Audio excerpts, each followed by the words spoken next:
Hello అండి.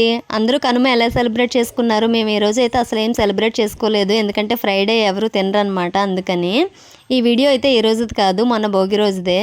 మా బావగారికి డ్యూటీకి టైం అయిపోతుందని చెప్పి డ్యూటీకి వెళ్ళిపోయారు కదా! తర్వాత మేమైతే కాసేపు అలా పొలాల్లో తిరిగేసి వచ్చామనమాట. చూడండి ఇదంతా చెరుకు తోట. ఈ చెరుకు తోట పక్కనే చిక్కుడు తోట ఉంది. అసలు ఎంత గ్రీనరీగా ఎంత బాగుంది కదా! మా పిల్లలకి టిఫిన్ తినిపిద్దామని ఇలా బయటకు తీసుకొస్తే సైకిల్ అవి తీసుకొచ్చేసారు కానీ వాళ్ళు అసలు వాటితో ఆడుకోనే లేదు. వాళ్ళకి తినిపించే దానికంటే కుక్కలకు తినిపించేది ఎక్కువైపోయింది. వీళ్ళకి పెడుతుంటే అవన్నీ తీసుకుని కుక్కలకు పెడుతున్నారు. అదే చూడండి మా ఇల్లు అదే గ్రే కలర్లో ఉంది కదా! మా ఇంటి చుట్టుపక్కల అయితే అన్ని పొలాలే ఉన్నాయి. ఇదిగోండి ఒక్క ఇల్లే ఉంటుంది. బట్ వాళ్ళు ఎప్పుడు ఇంటి దగ్గర ఉండరు. మా పావని ఏమో పిల్లలకి తినిపిస్తుంది. ఇంక మా విష్ణు, వర్షి, యస్సు అయితే ఆడుకుంటున్నారు. మా యస్సు అయితే చెరుకు తోటతో ఆడుతుందనమాట. దానికి తెలీదు అవి గీరుకుంటే అసలు ఎలా ఉంటాయో, రక్తాలు వచ్చేస్తాయి. ఇదైతే మా ఇంటి పక్కనే ఉంటే బొప్పాయి మొక్క. అసలు చూడండి ఎంత పెద్ద పెద్ద కాయలు వచ్చినాయో. నాకైతే కోసుకురావాలనిపించింది. బట్ అయ్యైతే ఇంకా మొగ్గలేదు.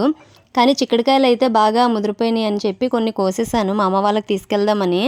ఇంకా గోరింటాకు అవి కూడా కోసాను కానీ అదైతే వీడియోలో సరిపోలేదు. నెక్స్ట్ వీడియోలో అయితే చూపిస్తాను. మా ఇంటి చుట్టుపక్కల అన్ని తులసి మొక్కలే ఉన్నాయి. నెక్స్ట్ వీడియోలో చూపిస్తా. వీడియో నచ్చితే సబ్స్క్రైబ్.